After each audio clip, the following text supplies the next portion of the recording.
Danzas en las épocas de la Santa Inquisición.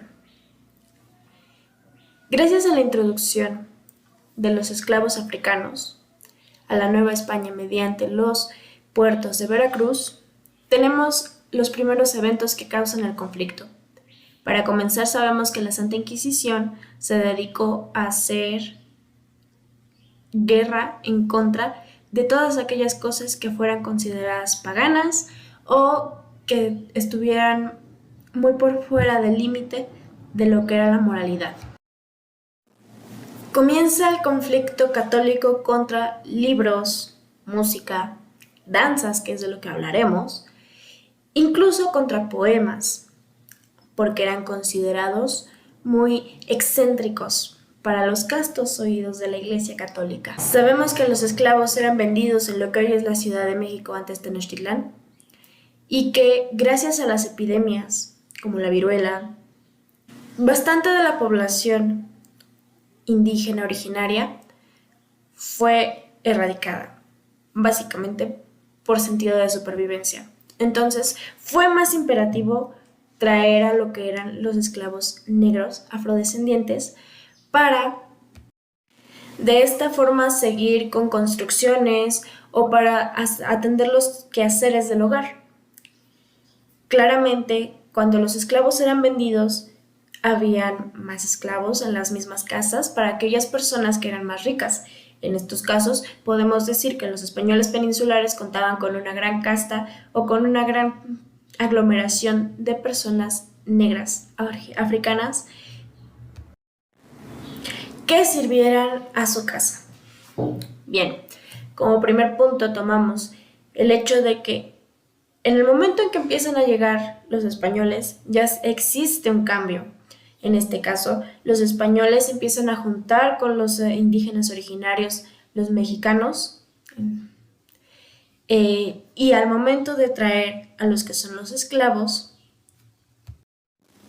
y que estos se establezcan en la Nueva España, se crea una mezcla, un mestizaje, de la que nacen las castas, los mulatos, los criollos, los mestizos, etcétera, etcétera. En este caso también hubo un mestizaje en la cultura. Ya no solamente hablábamos de lo que eran las danzas originarias mexicanas, las danzas originarias europeas, sino que al momento de traer otra cultura, tenemos a otra cultura a la cual adaptarnos. ¿Ok? En este caso, el baile del que hablaremos es el chuchumbé. Este baile era considerado hereje y muy pecaminoso para la Iglesia Católica, ya que en algunos de los textos recabados y que también existen dentro de los documentos de la Santa Inquisición, dice que uno de sus párrafos era en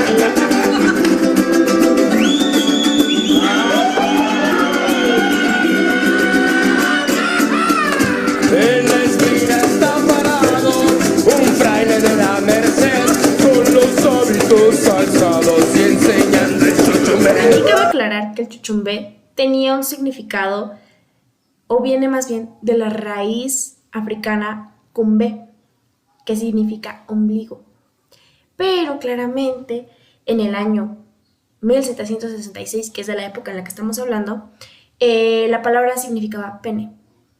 Así que esta connotación de con los hábitos alzados enseñando el chuchumbé quería decir, o la iglesia lo entendió más bien, como que estaba enseñando el pene. Podemos entender que para la conservadora iglesia esta palabra era indebida. O sea, sobre todo eso, era una palabra indebida, una palabra que no se debía emplear dentro de una sociedad tan pura y casta como la de ellos, y que no se podía congeniar con personas que la utilizaran.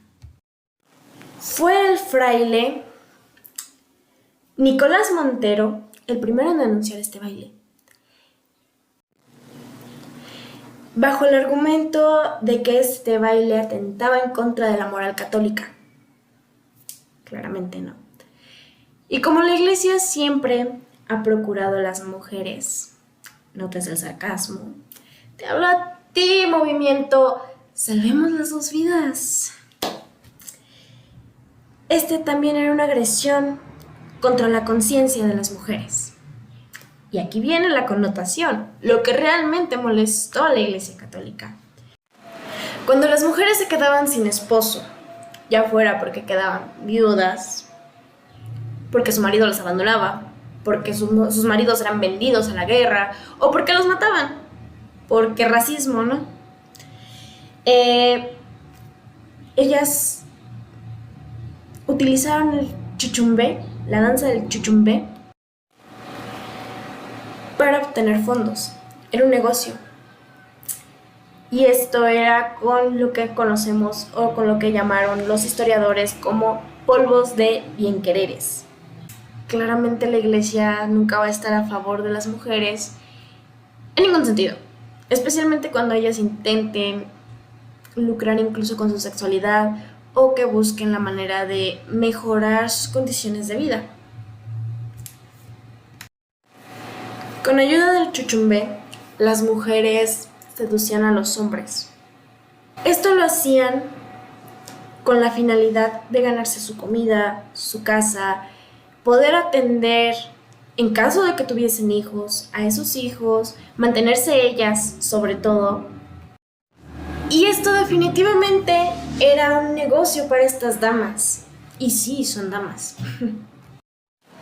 Su canto, muy literalmente, era el siguiente: cuando se fue mi marido, no me dejó de comer, y yo lo busco mejor, bailando el chuchumbé.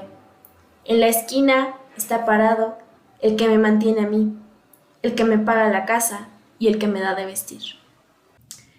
Entonces, el chuchumbé lo usaban estas mujeres para lograr obtener una economía, para lograr vivir, sobrevivir, sobre todo, a las inclemencias de la época. Porque bien, la mujer nunca ha dejado de ser oprimida, pero en esas épocas era muchísimo más complicado que a una mujer se le diera un trabajo digno. Un dato curioso en este sentido, o más bien en esta historia, es que Hidalgo bailaba el chuchumbé. Sí, Hidalgo, el gran padre de la patria mexicana, según. Así que repudiado por la iglesia no era, porque había sacerdotes que lo hacían, curas que lo hacían, que lo bailaban, lo practicaban. Este baile fue prohibido a partir de que las mujeres lo practicaron como un negocio. En este caso, el chuchumbé fue considerado escandaloso y ofensivo porque era la forma de sobrevivir de todas las mujeres abandonadas. En este caso, nuevamente, la iglesia, bajo su poder de Dios, ataca a una población entera por el lucro femenino. Castigaban con cárcel y excomunión a aquel que osara en practicarlo. En esa época era considerada la excomunión como el peor de los castigos. Ni siquiera la muerte se podía acercar a lo que significaba una excomunión. Así que, de entrada ya tenemos una idea de lo mucho que era, o que significaba más bien, este hecho para las personas. Y más aún para aquellos que eran indígenas, aquellos que eran afrodescendientes, que no tenían casi derecho, o el único derecho del que gozaban era literalmente ser parte de la Iglesia Católica. Entonces sí, este sí era un castigo muy drástico para ellos, que ahora para nosotros nos parecería muy básico, pero para ellos era algo realmente horrible. Entonces, yo creo que en esos entonces preferían morir. El hermoso estado de Veracruz trajo de regreso el chuchumbé. Y el chuchumbé era un fandango. Los fandangos los conocemos. Los bailamos en las escuelas todavía. Y no es considerado como una blasfemia o un baile erótico porque lo hacen niños pequeños.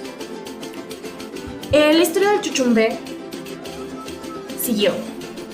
Y es que era imposible que dejara de existir, porque cuando dejó, o más bien cuando la Santa Inquisición como que terminó, muchas personas regresaron a hacer lo que consideraban como digno y lo que consideraban como parte de su cultura. En este caso, los africanos no llegaron y se quedaron en un lugar estáticos y no convivieron con españoles, con mexicanos, con indígenas, con chinos. No, hubo una revuelta. Fueron como huevos revueltos y todos se juntaron con todos aprendieron de todos. Y entonces, naturalmente, muchas de las costumbres se quedaron en cada una de las personas. Así como nosotros, digamos, teníamos la danza de los viejitos. Ellos tenían el chuchumbé. Aprendimos el chuchumbé. Lo conocemos.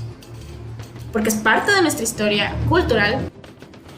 Y muchos mulatos también aprendieron las danzas originarias de México, así como todos los demás aprendieron las danzas de Europa, naturalmente, ¿no? Entonces, hubo un grupo llamado El Mono Blanco que se tomó la tarea de recuperar ciertos sonidos, letra, música, incluso algunos pasos de lo que era el chuchumbé. Bajo el argumento claro de que era parte de nuestra historia, es parte de nuestra cultura, porque a final de cuentas siguió aquí en nuestro país y a pesar de que fuese algo que existiera en otro lugar, lo hicimos propio. Globalización. Decir que esta danza era exclusiva de los afrodescendientes es atentar contra ella misma, porque a final de cuentas el que consideramos padre de nuestra patria lo bailaba. Entonces, esto se convirtió en parte de nuestra historia y fue el baile más perseguido por la Santa Inquisición. Más que nada por el hecho que ya les comenté. La Iglesia nunca ha querido mujeres libres. Nunca ha querido que las mujeres triunfen. La Santa Inquisición fue tan sangrienta como cualquier guerra. Y no en el sentido de que mataran, porque sí sabemos que sí mataban, torturaban, hacían muchas cosas. Y sí, es una guerra. Pero más que nada yo lo considero más sangrienta incluso que una guerra por el hecho de mancillar a civilizaciones enteras. Aquí en México se vivió esto, pero sabemos y tenemos conocimiento de que en otros lugares fue aún peor. Encarcelar, torturar, matar, excomulgar a personas simplemente por hacer uso de sus costumbres, hoy en día es tan sádico como pedir que exista la pena de muerte. Porque existe la libre expresión hoy. Pero todas estas personas tuvieron que pasar por eso para que hoy nosotros podamos ser libres de expresarnos mediante el arte. Y es eso, lo redujeron a arte. Las danzas las redujeron a arte. Y sí, son arte, pero también son parte de nuestra historia, son la manera de contar nuestra historia. Y hoy día simplemente se les considera como algo bonito de ver. Algo que usar el 15 de septiembre, el 20 de noviembre, el Día de la Virgen de Guadalupe. Porque sí, se siguen haciendo estos bailes dentro de la iglesia y se van a seguir haciendo por años. Y esto es algo que nunca va a cambiar, porque somos aferrados. Somos tercos como mulas. Esto no va a cambiar, pero fue reducido a solamente ser algo estético. Y no hemos llegado al fondo de cada una de estas cosas, que bien nos harían entender gran parte de nuestra historia. Porque hay partes, hay danzas que nos relatan una historia, pero nosotros simplemente lo vemos como algo estético. Esa niña ya se cayó. Esa niña se equivocó. Ese niño no trae bien el vestuario. ¿Cómo sabemos cuál es el verdadero vestuario?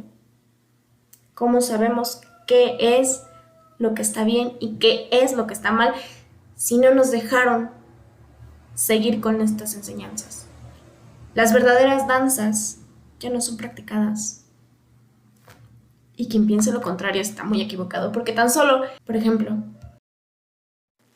La que hoy conocemos como la danza de los moros y cristianos, antes era una manera de vanagloriar a los guerreros águila de los guerreros. Era nuestra historia, era lo que nosotros adorábamos.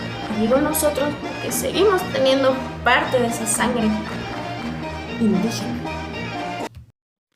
Antes las danzas significaban fertilidad, crecimiento, rituales, y hoy solamente son un adorno. La Inquisición hizo eso. Nos hizo sentirnos avergonzados. Nos hizo sentirnos avergonzados de nuestra historia. Y eso es aún más triste que cualquier otra. Esa es mi conclusión. La Santa Inquisición nos quitó nuestra historia. Nos dio arte, pero nos quitó nuestra historia y nuestra voz.